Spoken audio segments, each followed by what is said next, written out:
बिस्मिल्लाहिर्रहमानिर्रहीम। अस्सलाम वालेकुम। हमारे प्यारे नबी सल्लल्लाहु अलैहि वसल्लम को अल्लाह ताला ने बेशुमार कमालात से नवाजा। इन कमालात में से एक कमाल ये था कि अल्लाह ताला ने रसूल सल्लल्लाहु अलैहि वसल्लम को हर ज़बान सिखाई। हमारे प्यारे नबी सल्लल्लाहु अलैहि वसल्लम को अल्लाह ताला ने तमाम ज़बानें सिखाई और आप सल्लल्लाहु अलैहि वसल्लम को हर कौम से उनकी ज़बान में कलाम फरमाते थे।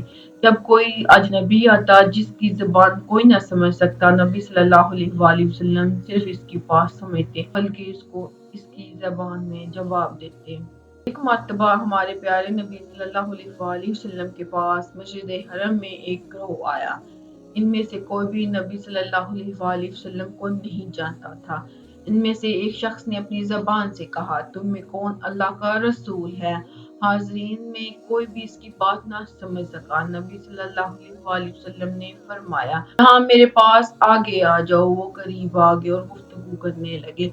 नबी सल्लल्लाहु अलैहि वसल्लम की ज़बान में जवाब देते जा रहे थे। आखिरकार नबी सल्लल्लाहु अलैहि वसल्लम पर वो लोग ईमान ले आए और आखिरकार रसूल सल्लल्लाहु अलैहि वसल्लम की बैत की और फिर अपनी कौम की तरफ वापस लौट गए। हमारे प्यारे नबी सल्लल्लाहु अलैहि वसल्लम न सिर्फ अरब व अजम की बोलियां जानते थे बल्कि बेज़बानों की ज़बान भी समझते थे।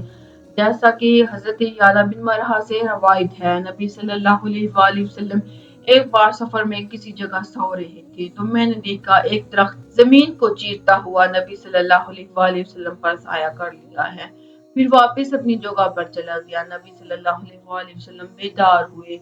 मैंने इस बात का जिक्र आप सल्लल्लाहु अलैहि वसल्लम से किया तो आप सल्लल्लाहु अलैहि वसल्लम ने इरशाद फरमाया, इस दरख्त ने अपने रब से इजाजत तलब की थी कि वो रसूल सल्लल्लाहु अलैहि वसल्लम को सलाम करना चाहता है। अल्लाह ताला ने इसे इजाजत दे दी।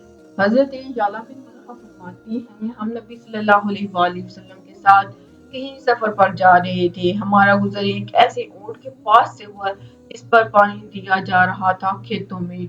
ऊंट ने जब नबी सल्लल्लाहु अलैहि वसल्लम को देखा तो वो बिलबिलाने लगा और रोने लगा और अपनी गर्दन आप सल्लल्लाहु अलैहि वसल्लम के सामने झुका दी। हजूर सल्लल्लाहु अलैहि वसल्लम इसके पास खड़े हुए और फरमाया, इस ऊंट का मालिक कहाँ है? मालिक हाजिर हुआ तो आप सल्लल्लाहु अलैहि वसल्लम ने फरमाया, ये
आ रही थी। हज़रत अब्दुल्ला बिन उमर से रवायत है कि एक देहाती नबी सल्लल्लाहु अलैहि वसल्लम की बारगाह में हाजिर हुआ और कहने लगा, मैं इस वक्त तक آپ پر ایمان نہیں لاؤں گا جب تک یہ میری گو آپ پر ایمان نہ لائے۔ یہ کہہ کر جس نے گو کو آپ صلی اللہ علیہ وآلہ وسلم کے سامنے ڈال دیا۔ آپ صلی اللہ علیہ وآلہ وسلم نے گو کو پکارا تو اس نے کہا لبیک یا رسول اللہ، میں حاضر ہوں، مجھے اپنی اس حاضری پر ناز ہے۔ تمام ناظرین نے یہ بات سنی اور سمجھی۔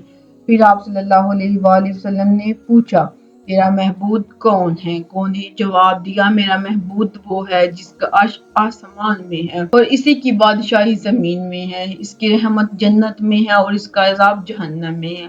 آپ صلی اللہ علیہ وآلہ وسلم نے پوچھا اے گو یہ بتا میں کون ہوں؟ گو نے بلند آواز سے کہا انت رسول رب العالمین خاتم النبیین، آپ رب العالمین کے رسول ہیں اور خاتم النبیین ہیں۔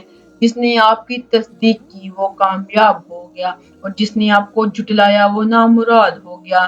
یہ منظر دیکھ کر دیہاتی اس قدر متاثر ہوا کہ فوراً ہی کلمہ پڑھ کر مسلمان ہو گیا اور کہنے لگا یا رسول اللہ صلی اللہ علیہ وآلہ وسلم، میں جس وقت آپ کے پاس آیا تھا تو میری نظر میں روئے زمین پر آپ سے زیادہ ناپسندیدہ کوئی آدمی نہیں تھا، لیکن اس وقت میرا حال یہ ہے کہ میں صلی اللہ علیہ وسلم نے فرمایا اللہ کے لیے حمد جس نے تجھے کو ایسے دین کی ہدایت دی جو ہمیشہ غالب رہے گا اور کبھی مغلوب نہیں ہوگا۔ پھر آپ صلی اللہ علیہ وآلہ وسلم نے اس کو سورۃ فاتحہ اور سورۃ اخلاص کی تعلیم دی۔ دیہاتی نے قرآن مجید کی ان دو سورتوں کو سن کر کہنے لگا میں نے بڑے بڑے فصیح و بلیغ، طویل اور مختصر ہر قسم کے کلاموں کو سنا ہے، مگر اللہ کی قسم میں نے آج تک اس سے بڑھ کر اور اس سے بہترین کلام نہیں سنا۔